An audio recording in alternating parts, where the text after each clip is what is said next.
Welcome. You've reached ChristianApologist.com, and this is S.J. Thomason. And today I'm here with a person who calls himself the Ghost of Buckley on Twitter. And I've met him or chatted with him before. He's a great guy. We'll just call him Buckley in this conversation. And we're going to give some arguments for God, and we'll speak to our personal testimonies, especially his personal testimony, since you probably already know mine. And we'll speak to some of the different arguments that are out there in support of God. One of them that we'll touch upon is the moral argument. So without further ado, let me pass the baton off to Buckley. Buckley, would you like to introduce yourself? Hello there. My name is Ghost of Buckley. You might know me from Red Pill Religion, which is a podcast on the Maxine Esme channel on YouTube. I also have a Twitter account called RPR Philosophy, or Red Pill Religion Philosopher, on Twitter. I got rid of my old Twitter account several months back because I needed to concentrate on my schoolwork, but now I am on Twitter again because I wanted to get in contact with various YouTubers, including Miss Thompson here. Great. And so now you said you're in a university right now. Is that correct, Buckley? Yes. I am a student at a university. And what are you studying? I mostly study history, including history of ideas, intellectual history, and on the side, I am immersed in philosophy, politics, and religion. That's interesting. So what's your major? History. History. Okay, that's good. Yeah, we need a good Christian historian. We had Borden Painter, and we can certainly use some more, and Mike Licona, but certainly we can add you to that nice list of Christians who are historians. You might want to add some of the other historians that I've taking a liking to, Rodney Stark, to that list. He's a very good one. I also enjoy the works of Thomas Woods. He is a Christian libertarian, and that's also a historian who has written several works on history. Oh, that's great. So I think the first thing that we can talk about is, let's talk about what brought you to Christianity. And if you could give us a little bit of your background and how you were raised, if you were raised a Christian or if you just became one recently. I'd love to hear that. I actually feel like I know nothing about you, really. Okay. Well, I was born and raised Catholic. I was baptized into the church at a very young age, and my family, going back on both sides, going back several generations, were all Catholics. I am the descendant of Eastern Europeans who immigrated to America at the turn of the 20th century, and so I was raised in a rather Catholic environment, but I was exposed also to a lot of Protestant ideas too, because that is the community that I grew up in. Catholics were the minority in my community. Most of the people there were some form of Baptist or Southern Baptist. Did you grow up in the South? Yes. I live in Texas. Oh, okay. And so, how should I put it? As a child, I was rather religious, but I lost a lot of my enthusiasm for religion as a teenager. I still went through the motions and went to church and did the sacraments as per the Catholic tradition, but my heart was never into it as a teenager, mainly because I was interested in various other things. And I think a couple of years back, I began to get interested in politics, specifically conservative politics. And this was the time of the Donald Trump election. In case you don't remember, the Donald Trump election was a very big deal. Just a little. And I got involved in politics, and through my political meanderings, I met Max Kolbe, the founder of the Red Pill Religion Project, and he got me interested in talking about theism and atheism, and so I started reading up on it, and it got me excited about my faith again. That's great. I didn't know that. So red pill actually brought you closer to God in a way. That's really interesting. Well, yeah, which is kind of funny because you would think they wouldn't, because they're kind of we're all kind of a sort of a vulgar language type of crowd, and who has a variety of different. We're not a real Christian group because we have a variety of people. Like one of our newest members is a gay atheist, who literally calls himself gaytheist. Oh, I know who that is. I've seen him. I didn't know he was a Yeah, member of your crew. yeah, he is a member of our crew now, and he's I thought he was a gay theist, not a gay atheist, because no. I've seen him on Twitter. Yeah, he's a very fun guy, and if you remember, I think there was one live stream that we're all proud of, where he basically said that the people at Red Pill Religion are like a family to him because he was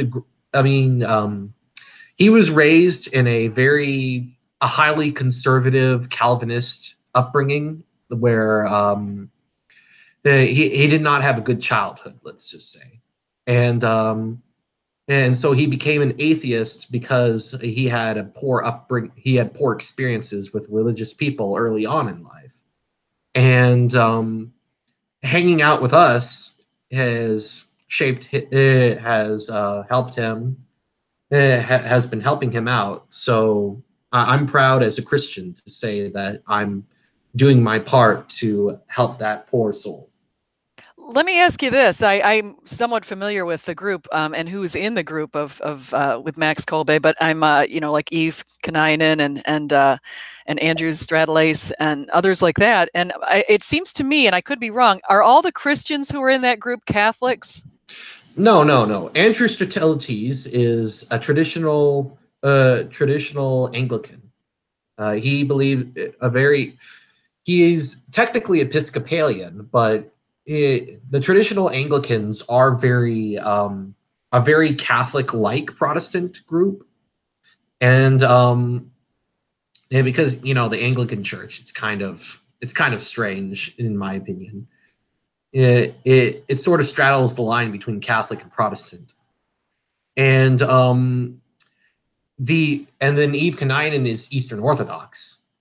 Now there are other people in the group that are Catholic, like Dimitri, but no, wait, no, not Dimitri. I mean, there are a few people like myself and Max in the group that are Catholic, but quite a few of them are Eastern Orthodox. A handful of them are Protestant, like Andrew and another guy named Philosophy Tiger.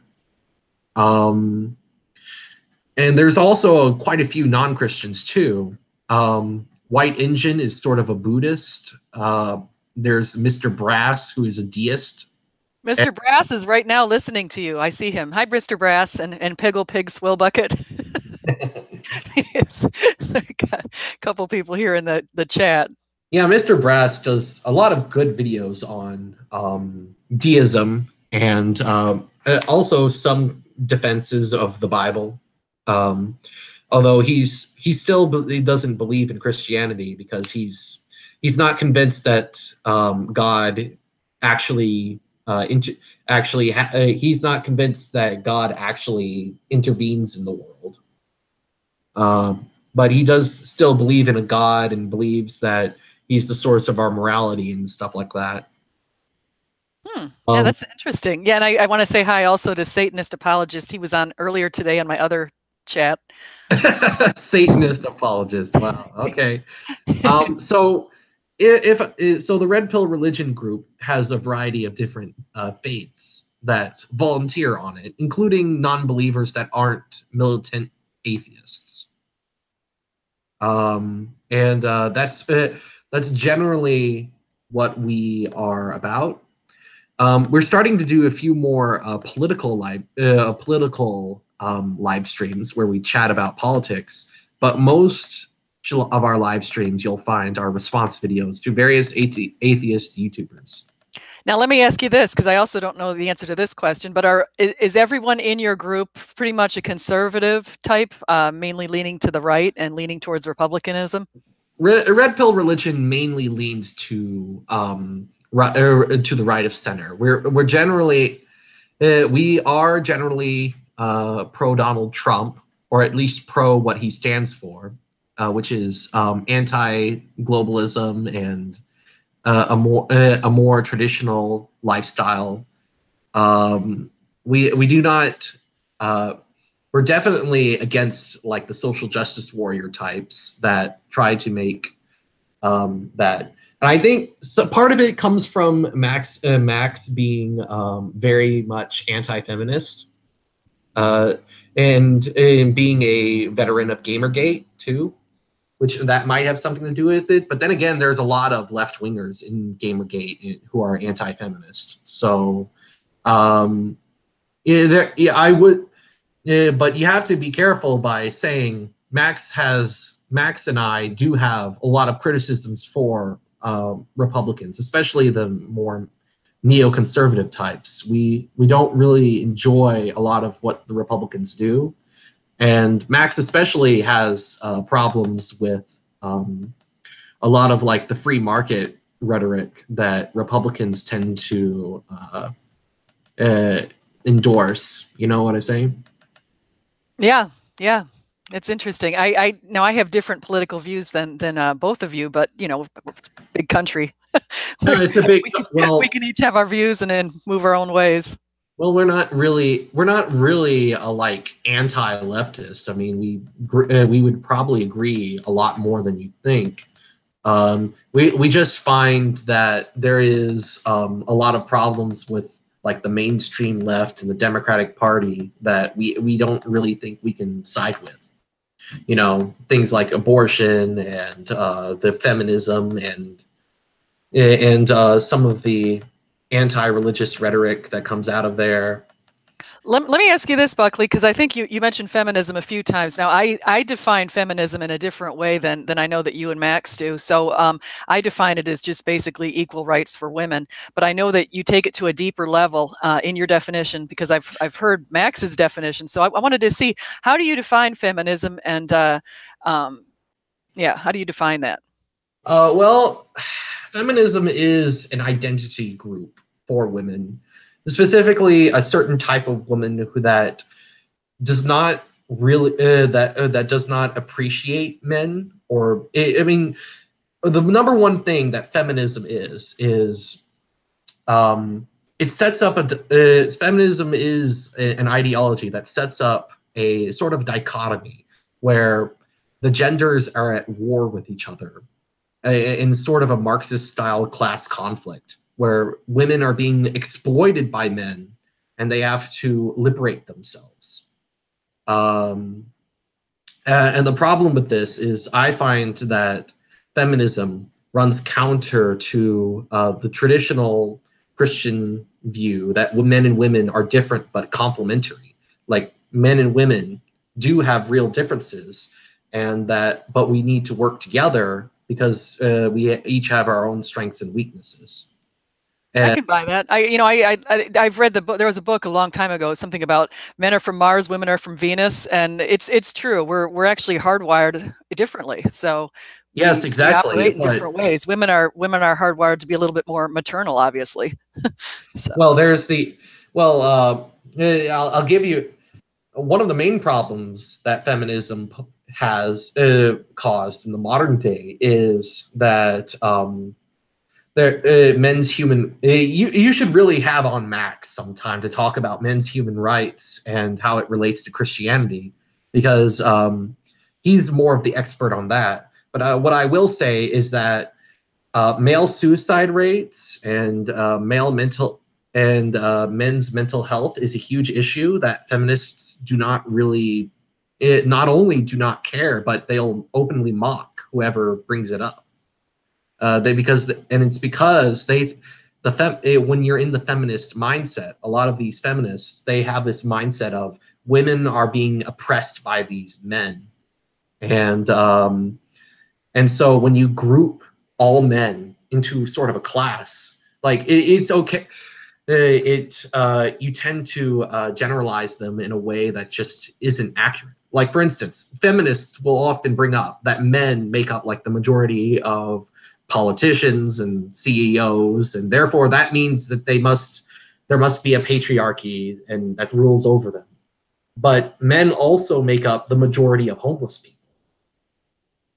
Yeah, and also the majority of people in prisons. I hate to Well, say it. yeah, But yeah, but yeah. but I did wanted to point I do want to point out something with respect to that, because I teach about it. I teach human resource management, as you probably know, and I teach about gender disparity in wages. You know, across the world, there's no country where women are paid on par with what men are paid. The closest is New Zealand and Belgium, where women are paid 94 cents on the Oh dollar man, to what men are paid. No, but they let me just continue, because I'm going to okay. explain this. Women in the United States are paid about 81 cents on the dollar, and this has been ongoing for years. Now, someone, and I would get in chats with Max about this, but there's a person called Will Fair. Not Will Ferrell. I forgot something Farrell. I'm forgetting his first name all of a sudden, but he pointed out some legitimate reasons for that. Like, sometimes women take different types of jobs that are less dangerous, so they're paid less. Women might choose different careers. They might leave the career for a while to have kids. They work fewer hours. On average, women work 42 versus 45 hours a week. And if you think about people like Sheryl Sandberg, sometimes women don't step up. They could step up or lean in, as she called it, but sometimes they don't. And so there are some legitimate reasons for it. But when you do see, in some cases, the glass ceiling and the old boys network, we do see some of that going on. But you can't generalize, like you said. Hmm. Yeah, yeah. And here's something to think about.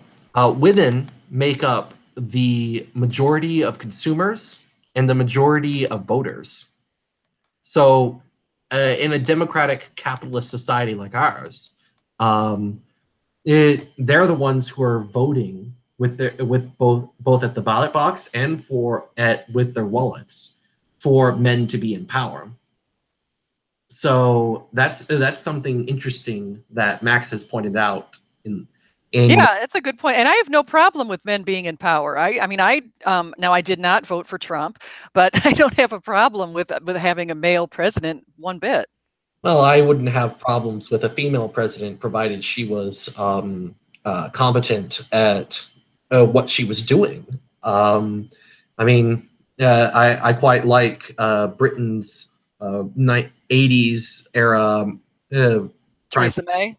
Margaret Thatcher. No, Oh, okay. not Theresa May. Theresa May is kind of I don't want to get into that, but I would say um, it, Do you like Angela Merkel, the German?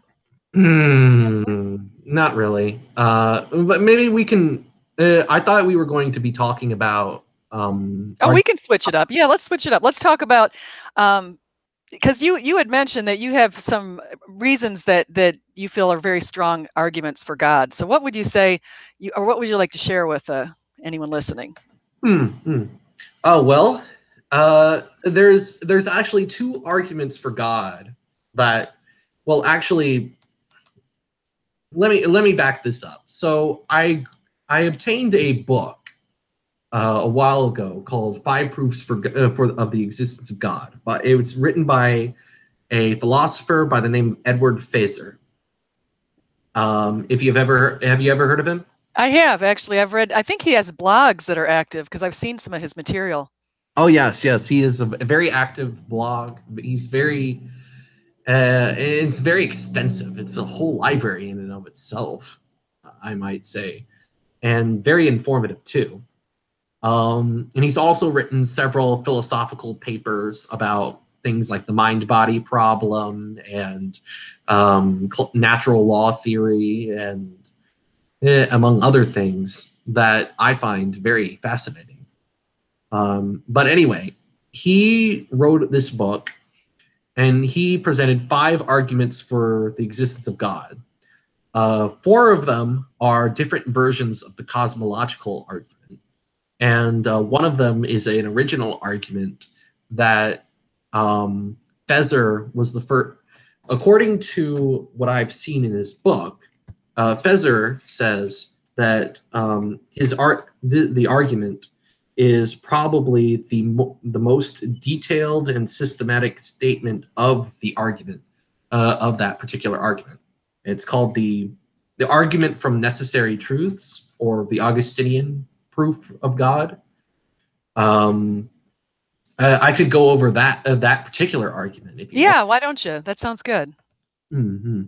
So the Augustinian argument is derived from the name of the great Christian theologian Augustine of Hippo. He was a theologian who lived in like the 4th or 5th century in North Africa. He was probably one of the greatest Christian theologians of the early church era. And he made a very good how should I put it? He was really good at expounding the Christian faith. He wrote a great book called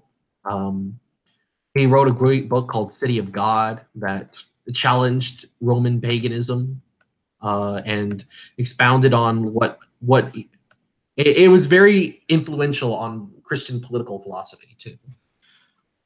Anyway, so St. Augustine had an idea of God that was derived from sort of the Neoplatonic tradition that he came out of back before he was a Christian.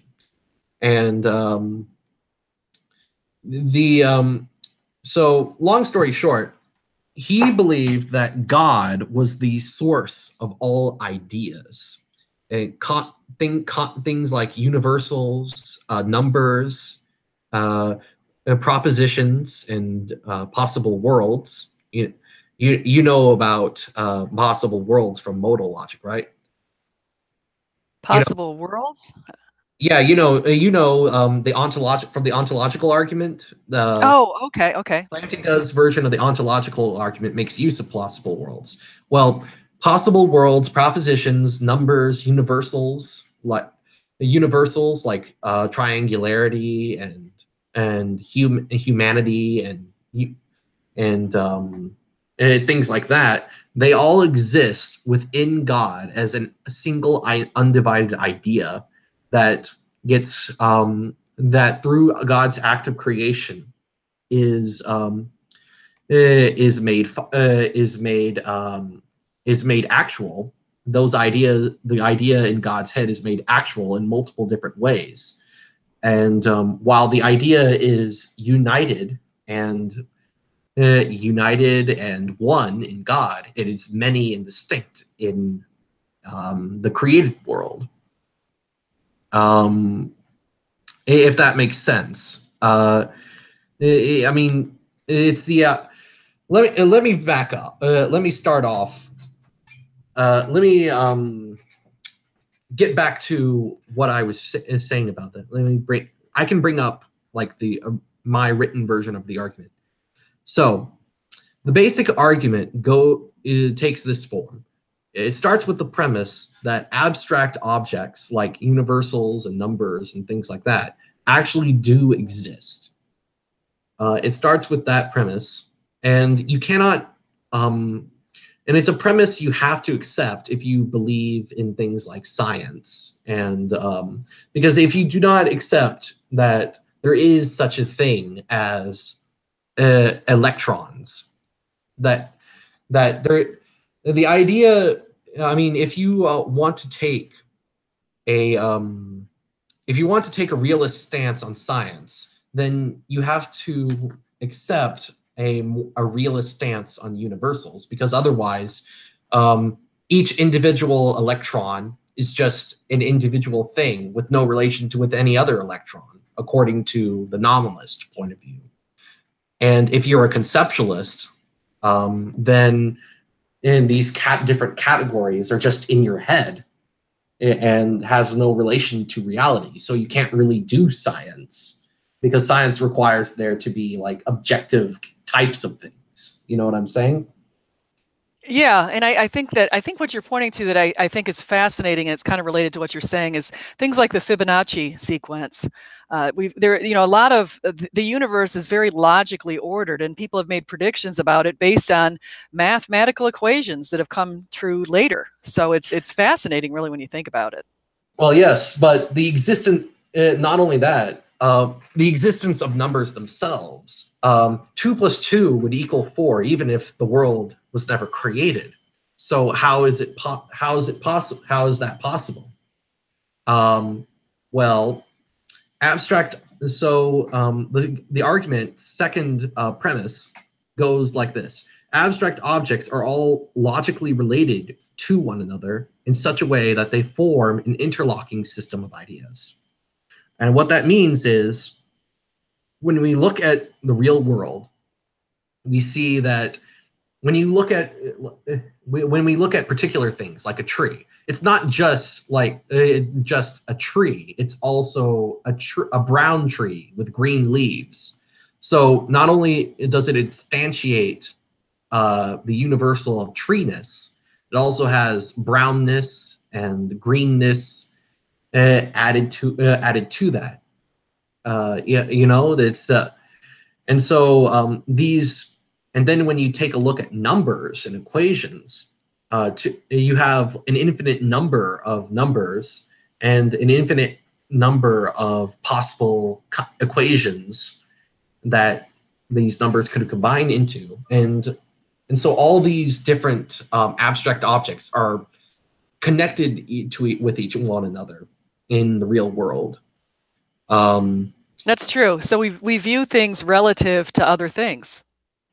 Well, yes, there are a lot. They're not. It's not just in our heads either. They're logically related to each other in the real world too. And so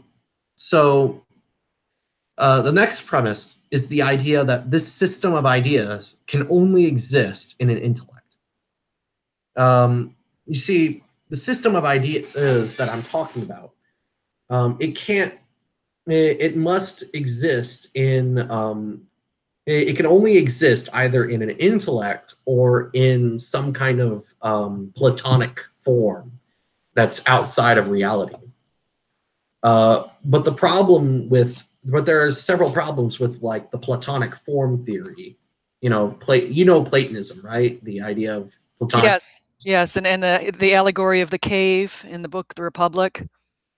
Yes. There are several different problems with the idea of these universals existing in some kind of Platonic world of forms, and one of which was brought up by Plato himself, the third man argument. Let's say you have the form of the man. Individual men are men only because they participate in this form, says the Platonist. But if the form of man itself is an individual object, doesn't that entail that there must be some other form that it participates in, and by reference to which it counts as the form of man specifically? So we'd have to have a sort of a super form of man that the form of man and humans participate in, and then that super form of man would have to have another form that it participates in, and on and on and on to an infinite regress and absurdity. So the idea that Platonic objects can exist, that universals can be both universal and particular, just doesn't make any sense. So we have to say that abstract objects only exist inside actual intellects. That is to say, when we look at some object in the real world, we abstract out of it certain concepts like tree and human and various numbers, and we can combine them together using our rational minds to form thoughts. And so this interlocking system of ideas can only exist in the intellect. Now, the fourth premise of this argument is that if all intellects were contingent, then the system of ideas would not exist. Because let's think about this for a second. If there was, if contingent intellects were all there was, then we would, then there would be no numbers after we all died, right? Because there would be nobody around to think that 2 + 2 = 4. But we know that even if we didn't exist, that 2 + 2 would still equal 4. And that even if the universe, the material worlds didn't exist, then 2 + 2 would still equal 4. So we can't say that this, so we can't say that this system ideas exists in a contingent intellect. And that I think that's really good. I think that's a fair statement, and I think that speaks to the idea of if a tree falls in the forest and no one witnesses it, does it mean the tree really fell in the forest? Yeah, it's sort of like that. If 2 + 2 = 4, but nobody is around to calculate it, does 2 + 2 actually equal 4? And that's the kind of the problem with the nominalist view. The nominalist view is invented by the Catholic theologian William of Ockham, that states that, oh, these universal forms don't exist, and it's just names that we give them. The problem with that is you have to reach the absurd conclusion that, oh, 2 + 2 = 4 only because we say so. Like, there's no reality to that. So, I'm starting to like this theory. I think I'll have to look into it. it's in 5 Proofs for the Existence of God. It's in some of the works of Gottfried Leibniz as well. You can also find it in Augustine's works on free will, and there's also a book out called Beyond the Control of God, which talks about the problem of God and abstract objects. There's a chapter by Greg Welty who defends this view. This view of God. And so the fifth premise, the last premise, is that there must be a necessarily existing intellect that has this system of ideas, and we have to call this God. And so it's kind of complicated because it makes use of a very complicated subject called the problem of universals. But so it can go over the heads of a lot of people. But I like getting into these sort of brainy ideas. And I like that one because it makes you think. It makes you think really deeply, actually. It makes you think of, if we're not here to structure and order the universe, if we're not here, does math exist? I mean, I think that's fascinating. Well, it's not exactly about the order of the universe. Rather, it's about abstract objects. Like, it's about abstract objects, which are things like universals, propositions, etc. Because no, I'm talking about when I say order of the universe, I'm thinking about the constants. There are a number of constants that actually, if they were tweaked slightly, the universe and the Earth would not be here. Yeah, that's actually a different argument. That's more of a teleological or cosmological constant argument. I'm more talking about not like how the universe is structured per se, because these abstract objects would still be here even if the universe didn't exist. Even if the universe didn't exist, these abstract objects, math and numbers and propositions, these things would still exist. And so the question is, how is that possible? Now, the atheist response can only be that these things just don't exist. Like, there's no basis for them existing. But then you have to wonder, okay, well, if they don't exist, then they don't actually then they're just a fiction that we've made up. And that has some very radical implications if you apply that to science. I mean, imagine, could you do science if you went in with the assumption that math was just a fantasy? No, I don't think you could. I think that's exactly. fair. Exactly, exactly. And there are multiple arguments in favor of the realist position on universals that makes this argument very strong. Um, Let's talk about, another argument that you mentioned is you said in that book that you're reading that there are, I think you said there's 4 different arguments that are cosmological. yes, yes. So So I know that is everything that begins to exist has a cause. The universe, which is time, space, and matter, began to exist, and we think that's about 13.8 billion years ago. Therefore, the universe has a cause, and the cause had to be timeless, spaceless, and immaterial and eternal. And so, what could that be? And to us, that's God. that is actually only one form of the cosmological argument. That's why I'm wondering what are the other forms, because I don't think I know them. Oh well, it's actually they're actually uh, well, you've written. There is a lot of misconceptions about them that various modern Christians as well as atheists have misconceptions about the cosmological argument. Like I know you've heard of atheists who will claim that the cosmological argument says that everything has a cause, but as you know, that's not actually true because there's no version of the cosmological argument that starts with the premise that everything has a cause. No, it's everything that begins to exist has a cause.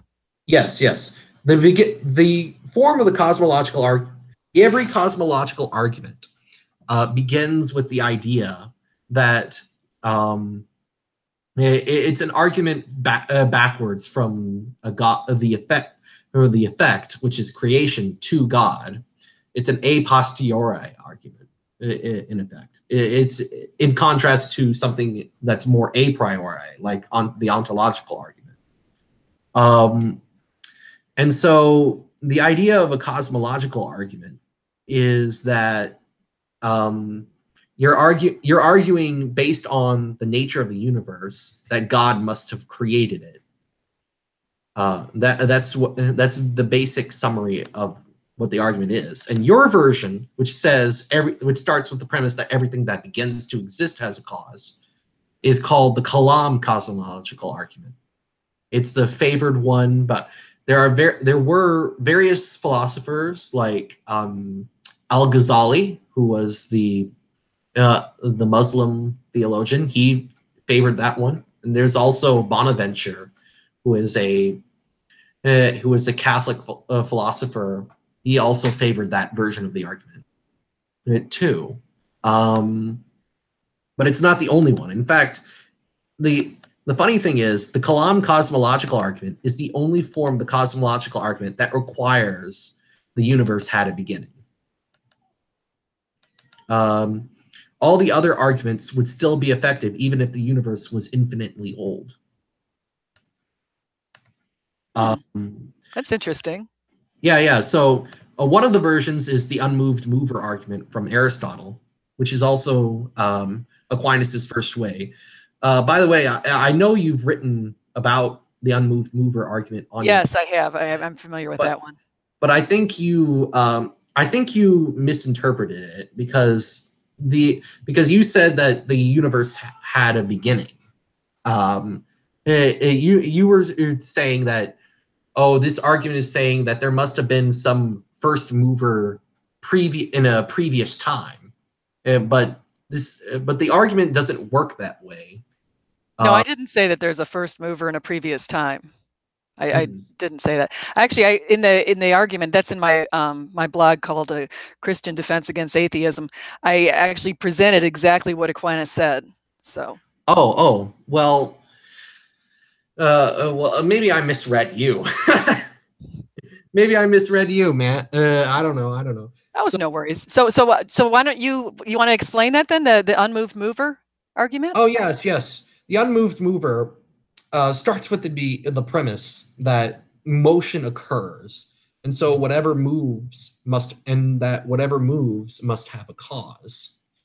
And now motion is not, when Aristotle talks about motion here, he's not talking about what we would call locomotion, which is movement through space. He's talking about something, it refers to his analysis of causality. I'm going to tell you this is a short digression, but it's a kind of a funny story. So there was a Greek philosopher by the name of Parmenides, and he made the argument that change was impossible, that nothing changed, everything was just absolutely static. And he used this using a logical argument that in order for change to occur, then something would have to come from nothing. But nothing can't cause something. Therefore, change is impossible. And that everything we see that's changing around us is just an illusion. And that's fascinating. What a strange opinion. it was a strange opinion, but these Greek philosophers, the problem with a lot of these Greek philosophers, and probably the most interesting thing about them, is that they had the tendency to pit common sense against philosophy. Like they pit common sense against reason. Aristotle was unique in that he wanted to reconcile common sense with logical argumentation. And so he proposed a solution to Parmenides' problem, which is that he would say, well, actually, change is not an illusion, because change isn't impossible. Because if you look at, let's look at, for instance, like the leaves of a tree. The leaves of a tree during the fall, they change color and fall down. Now, Parmenides would say, well, that yellow must have just appeared out of nowhere. But Aristotle would have said, well, actually, the yellowness of the tree of the leaves was a potential inside the leaf. The leaf had the potential to be yellow, and when the weather changed, that caused the yellowness to become actualized. Tree leaves have the potential to become yellow. They have the potential to fall down, and they have the potential to make that crackly sound when you step on them. What they don't have but they have certain things that they don't have the potential to do, like power a gasoline car or turn into chicken soup. They don't have those potentials. So potential is an actual thing that exists, and it exists between non-being and being, basically. So now Aristotle's division of actuality and potentiality has a lot of ramifications, and one of which is that there must be something that is pure actuality in order to explain why change occurs at all, because potential things can't become potential on their own. They need something actual to cause them to become, cause their potentials to be actualized. However, this creates a sort of a hierarchical, a hierarchical order of causality. You know, to give you an example of what I mean by this, Aquinas uses the example of the stick moving the stone, and the stick is moved by the hand, and the hand is moved by your mind. And this happens simultaneously. This happens in just one moment. But if you did not have a conscious mind, if you were asleep or something, your hand, then you could not will your hand to move, and then the stick would not move, and then the stone would not move either. And so it's this relationship of dependence that causes each part of the chain. Each part of the chain is dependent on the previous member to be changed, otherwise to be changed, and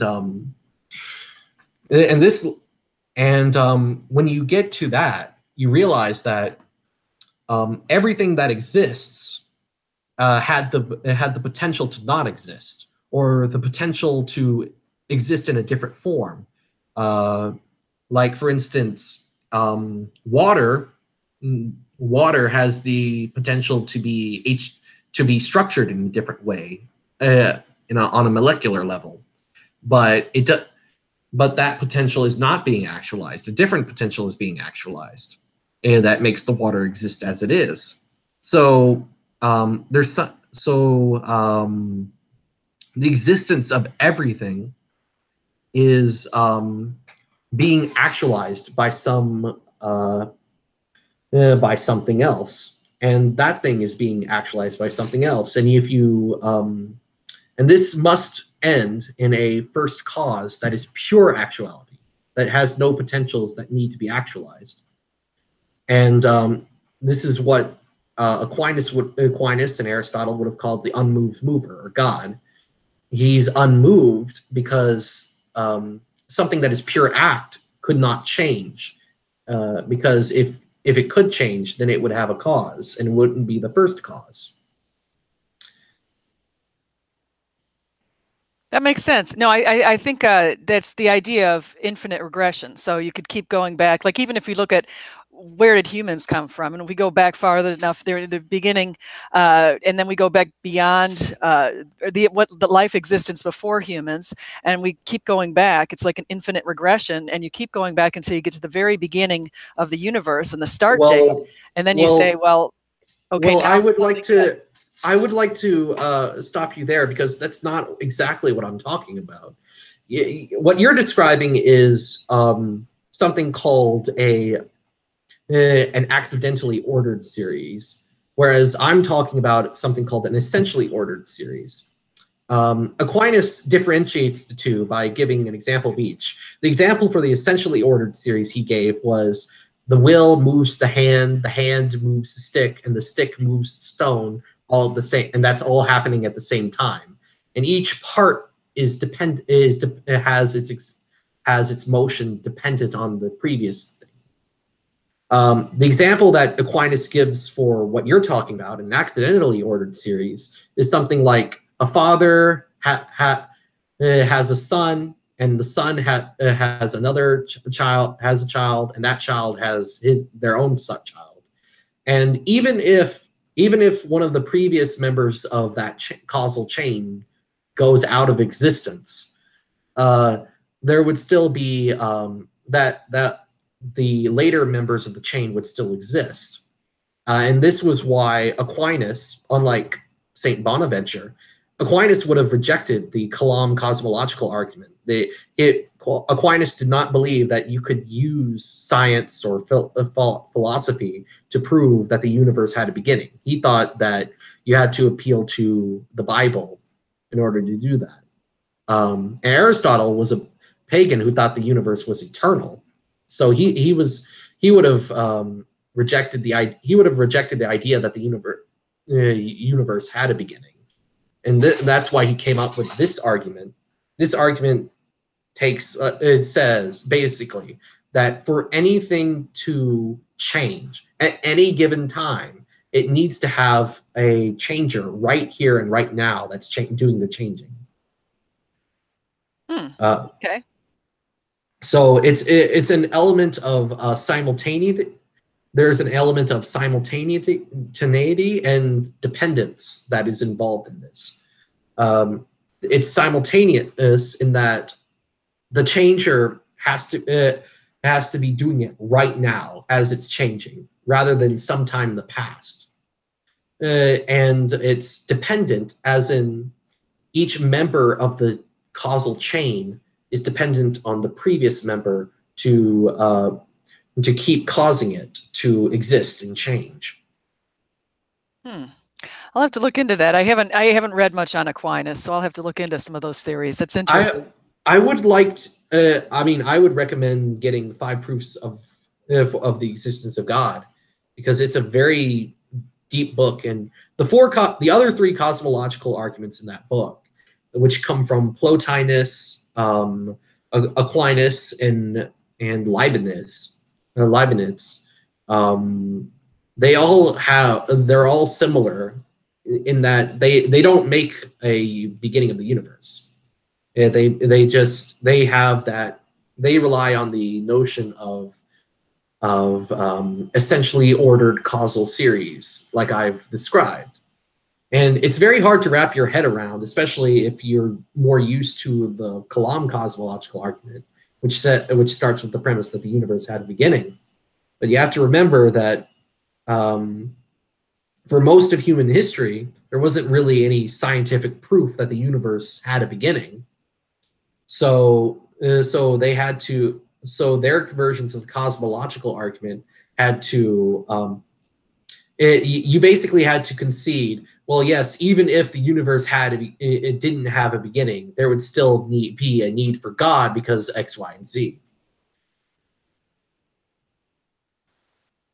Yeah, and I think that's one of the difficult conceptions is the idea that God's eternal, and I think that knowing that God's eternal, you wonder, is there a possibility, for example, of a multiverse? Some people have talked about that. And so, and exactly what came before our universe, what existed 14 or 15 or 16 billion years ago?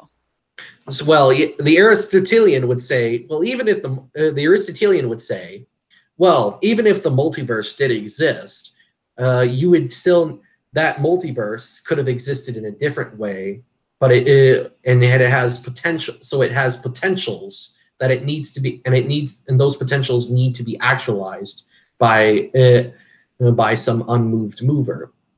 Yeah, that's basically how the Aristotelian would break it down. So the multiverse isn't even a problem for most versions of the cosmological argument, and especially Plotinus. Plotinus would make the Neoplatonist argument, which makes mincemeat out of the multiverse theory, because Plotinus starts with the premise that everything that is composed of parts has a cause that causes the parts to come together, and is keeping the parts together.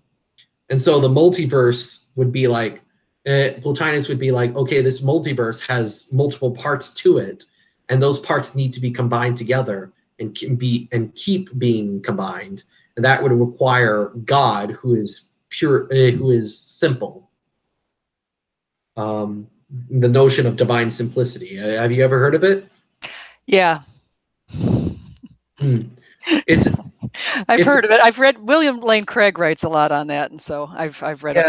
Yeah, it's I disagree very strongly with William Lane Craig on divine simplicity.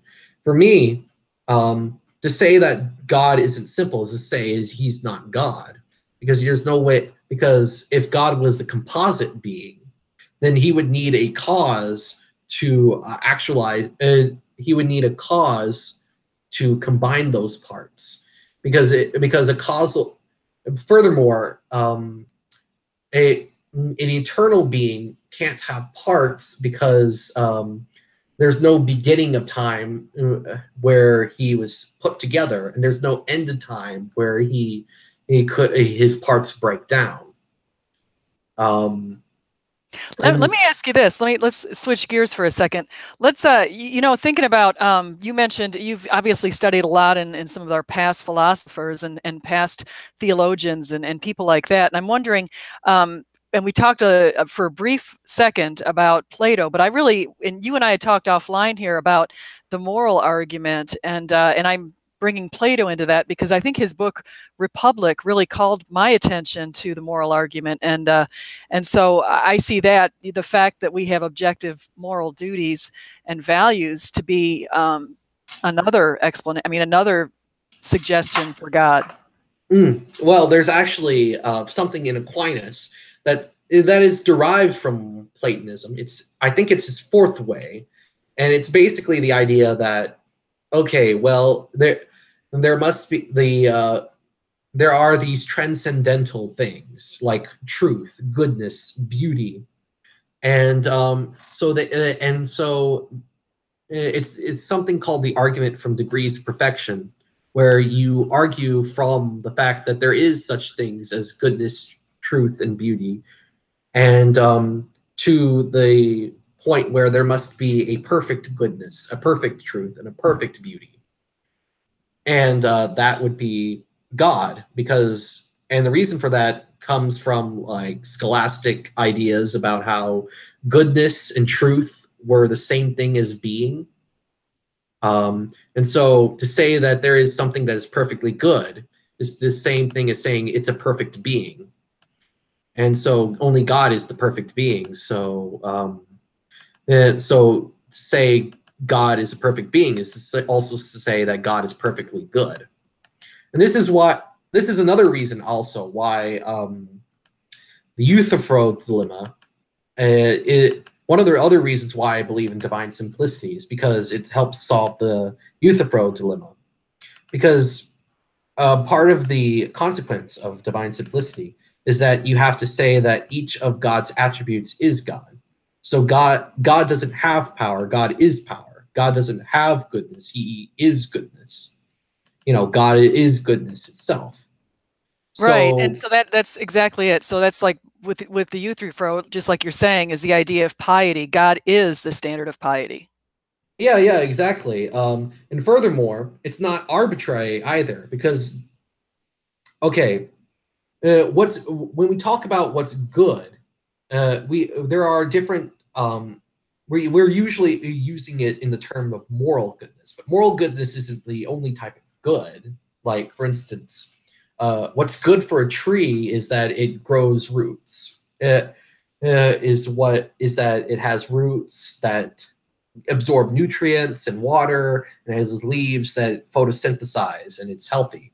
What's good for a what's good for a triangle is that it has three sides that equal 180 degrees. Um, so goodness is basically a thing living up to the standard of what it is. Um, and so when you talk about human goodness and remember, like I said earlier, how um, all ideas, all universals exist in God's mind. So the goodness of humans, the goodness of trees, and the goodness of triangles, all are all are in God's mind as one undifferentiated goodness.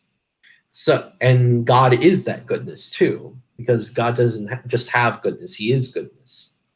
Yeah, And let me and piggyback on what you're saying, because I think there's the idea, and I think an easier way for people to understand that is if you take the idea of truth, and so there's a standard of truth, and then if you want to assess someone's honesty, you assess it against the standard of truth, and the person's truth itself doesn't change as a function of my opinion on it, or a culture's opinion, or a generation's opinion. Truth is a standard, so truth actually transcends generations, and that's what an example of an objective moral value, and we have a well, duty yes, to try to measure up honestly against that moral value.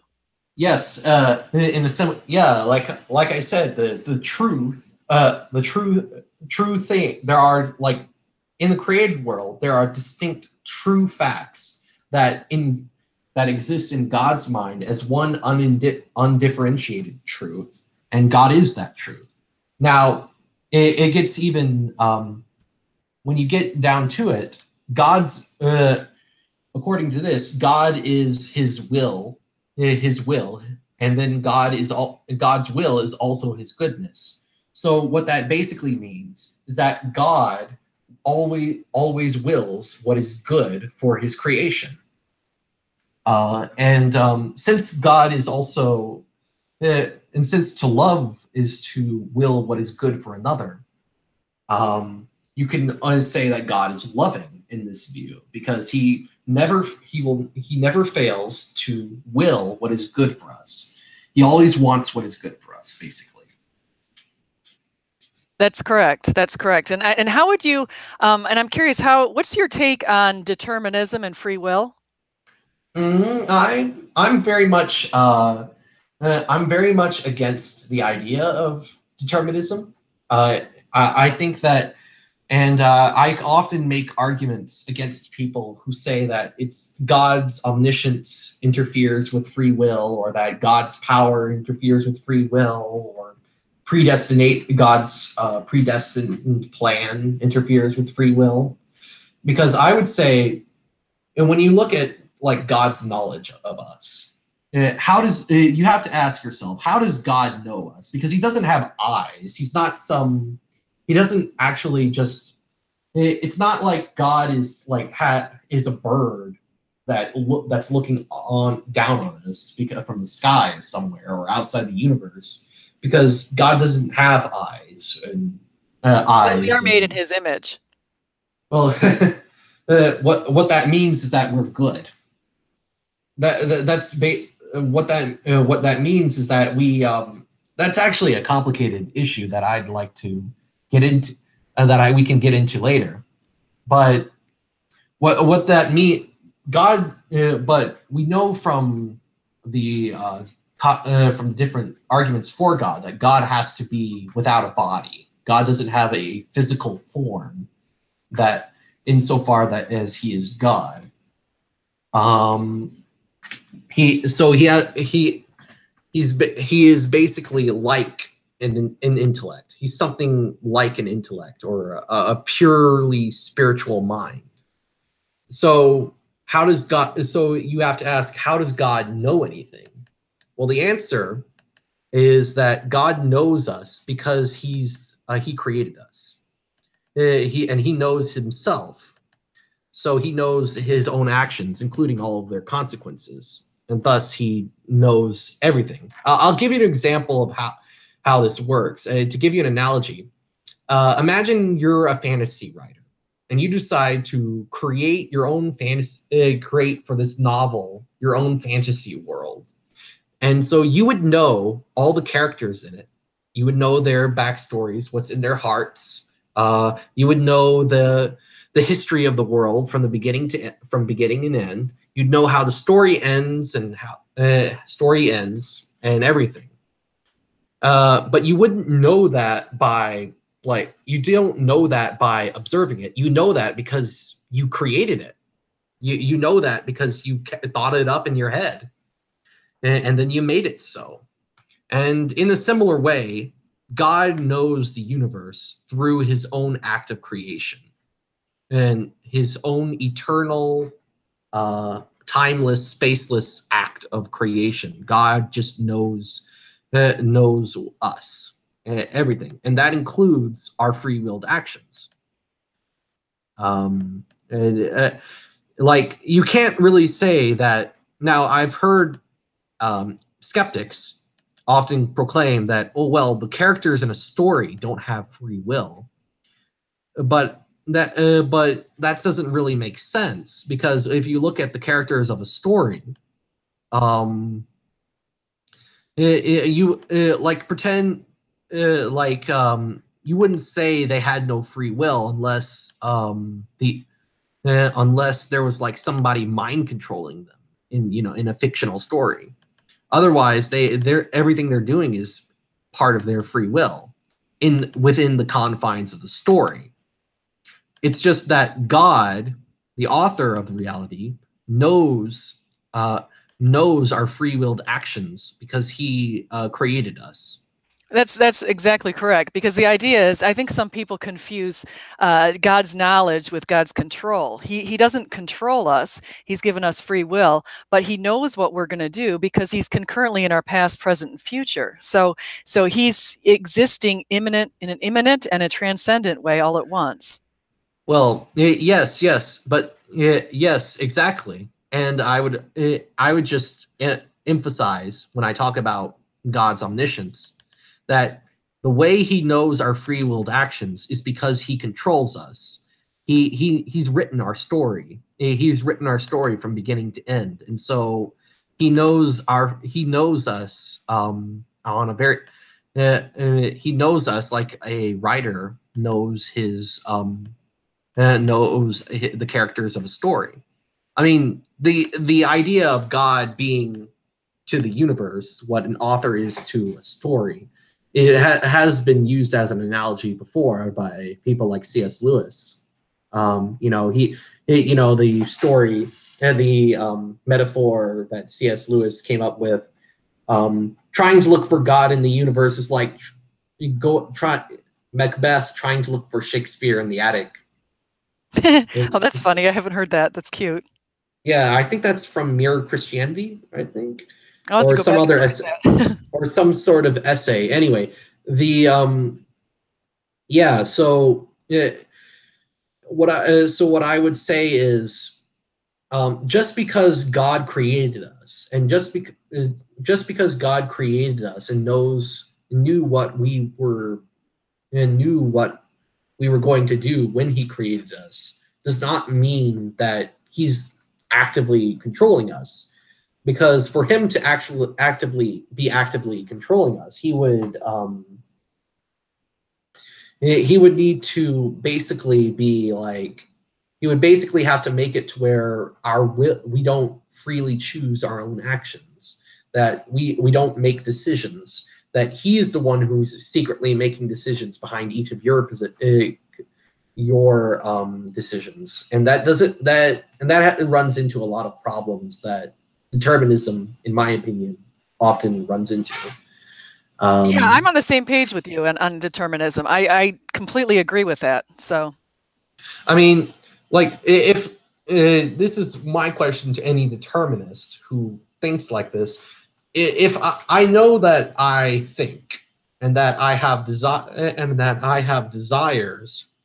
that I desire good things based on and based on my nature as a human. And so if I desire what is good according to what the intellect judges as good, and I do it, how is that determined by something else?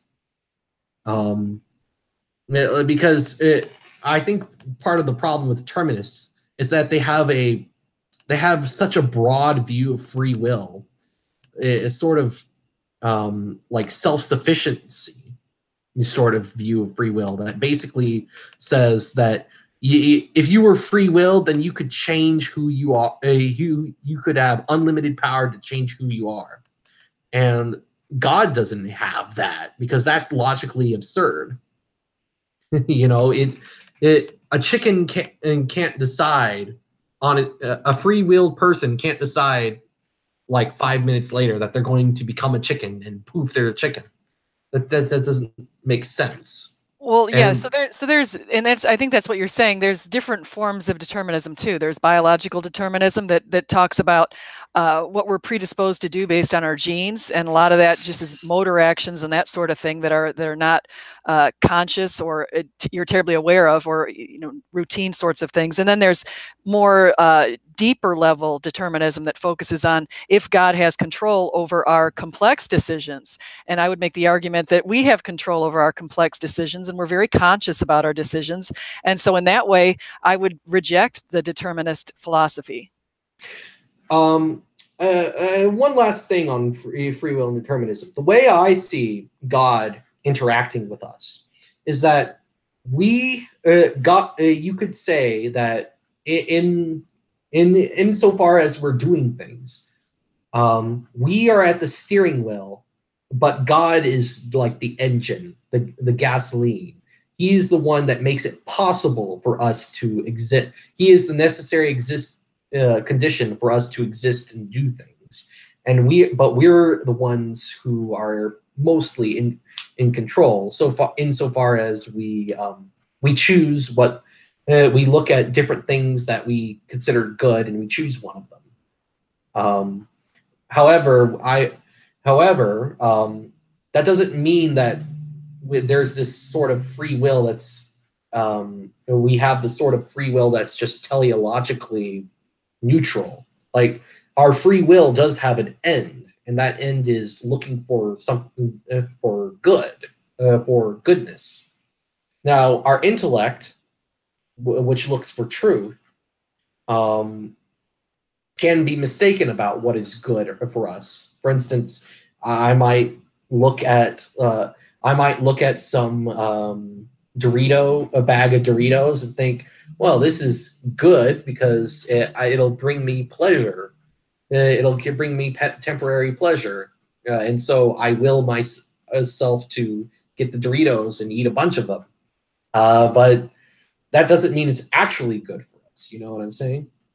Yeah, sure. I mean, even we can even go back to the Bible and look at the example of Abraham thought he was doing the right thing when he impregnated his, uh, I don't know, the maid, what did we call her, Hagar? So he thought he was doing the right thing with Hagar and Ishmael, and then he realized that he wasn't doing the right thing. So we can think we're making a right decision, and actually we're making an incorrect decision. Yeah, and even if someone recognizes that what they're doing is wrong, they'll still be pursuing something good in the process. Like for instance, let's say you are let's say you are some kind of sadist, and that you take pleasure off of people's pain. Well, and this is what C.S. Lewis wrote about in his Mere Christianity. He saw that, well, nobody does evil for evil's sake. The sadist causes people's pain, so it causes others pain, so that he could obtain pleasure for himself. Now, he might know that he is choosing to do what is evil, but it's all for it. But he thinks it's justified in order to gain something good at the end of it. And a lot of people who do evil on purpose do it like that. They try to do evil to obtain something good for themselves or for others. And but nobody does evil for evil's sake. No, that's true, and I love how C.S. Lewis put that. That was a very good point of his, and just talking about the fact that good always outweighs evil, love always outweighs evil, and the fact that we know that, so that rejects the theory of dualism, as C.S. Lewis pointed out in that same book. Yeah, yeah. Saint Augustine, actually, Augustine of Hippo, who I was talking about earlier, he was before he was a Christian, he was a dualist. He believed in a religion called Manichaeanism. Manichaeanism is the idea of that the God of the Old Testament was an evil monster, and the God of the New Testament, represented by Jesus, was the good God, and that the good God of the New Testament and the evil God of the Old Testament were enemies that clashed with each other, and were evenly matched. Really? And I've never even heard of that. Manichaeanism. It's one of the. It's another. There were a lot of different. There were a lot of different heresies, Christian heresies in the early days. You should really take a look at them because they're very interesting. Um, it was a rival. It was one of the rivals to Christianity at the time, and a lot of these ancient heresies were like attempts to synchronize pagan beliefs with Christianity, or and if they weren't that, they were usually ways to simplify Christian doctrine, like in a way that would make it uh, easier for pagans to swallow. Like, for instance, one of the most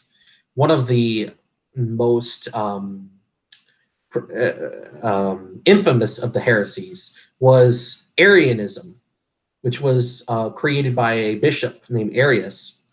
And he believed that Jesus Christ was not the Son of God. He believed that, well, he called Jesus the Son of God, but he didn't think that Jesus was God. He denied the Trinity. He thought that Jesus was like a super angel of some sort. And the Arians were probably one of the greatest enemies to Christianity, and it was at the Council of Constantinople that the Christians won over the Arians. Uh, Yeah, that's fascinating. That's very fascinating. I'll have to I'm look very into some of those different theories. I'm very much into like this, a lot of the history of these little heretical sects. Although Arianism was not a little sect by any means, it had entire countries. I think Emperor Constantine himself supported the Arian heresy. He was highly sympathetic to it, and he wasn't really happy that um, the Christians won in the Council of Nicaea. He thought he wanted there to be some kind of compromise between the Arians and the Christians, but all but two of the bishops at that council were against Arianism. Uh, fun fact: the original Saint Nicholas was is said by at the was according to a legend, the original Saint Nicholas was at that council and he punched Arius in the face. Oh, wow. Interesting. So actually what we should probably do, we should probably start kind of wrapping up here a little bit. Yeah, we've been going at it this for about an hour, I think. Yeah, I think over an hour actually. So I think we could start wrapping up and maybe just summarize how people can find you and maybe what you'd like to make sure that they've heard from you today. Oh, yes, yes. Okay. So one of the things, okay, I'm on Twitter. I go by the handle of at RPR philosophy. At RPR philosophy, I am the Red Pill Religion philosopher. I represent the Red Pill Religion project as sort of its house philosopher type of guy. Even though philosophy is more of a passion than an actual career for me. I'm more of a history guy in my studies, but I do a lot of philosophy reading on the side, a lot of it. And what I would suggest to all of you is you would want to try to look for books on the classical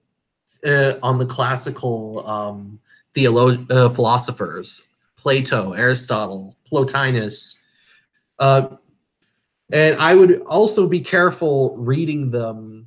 I would also be careful reading them straight from the source, because what happens sometimes is you would read modern ideas into them, and that might be a bad thing. I would try to find like good, like there are areas of studies centered around Aristotle and Plato and interpreting them correctly, and I would look for good authors in that direction. And I would, and when you look at a philosopher, you don't want to just look at like the time that they lived in. You want to look at their ideas and the full implications of them, because sometimes a philosopher doesn't know the full implications of the ideas that they come up with. And that's what I would say. Uh, yeah. Yeah, that's fair. That's a good recommendations. I could also say you can find information on some of those philosophers right on YouTube. So I've actually been riding around on my bike listening to philosophy on YouTube, and so trying to use my time as efficiently as possible. Oh, that's great. That's nice. Um, I hope you keep continue. I hope you continue doing what you're doing. I think you're on a good roll with what you do, and I like reading your articles. They're very well cited. That they have a lot of sources, especially your recent article on the Canaanites. I mean this that gets into a thing that I also bring up to atheists, which is I always bring up the fact that the punishment of the Canaanites was what it can be justified if you believe in retributive justice. But that's neither here nor there. I just want to say keep up the good work. Oh, well, thank you very much. It's very nice to say, and I agree that I've discovered that atheists don't like talking about the Canaanites. I've discovered that. So that's for another time. You and I can have another chat and do that. And so I appreciate all that you've done, and the fact that you came on the show and shared all of your knowledge. You have quite a bit of knowledge in all kinds of different subjects related to God. So I appreciate that we got to hear about that today. And I appreciate the people who are in the audience. I see Craig Reed here, and a Satanist apologist and deconverted man who's left here. So we've got some people who are listening right now and active in the chat. So thank you everybody for coming in here. If anyone would like to find me, you can find me on Twitter at lead1225, or you can find my blog at christian-apologist.com. And if anyone's interested in coming on the channel, just let me know. You can contact me here or there or any way you want. So That's it. So you ready to say goodbye, Buckley? Bye. Have a nice day. All right. Thank you.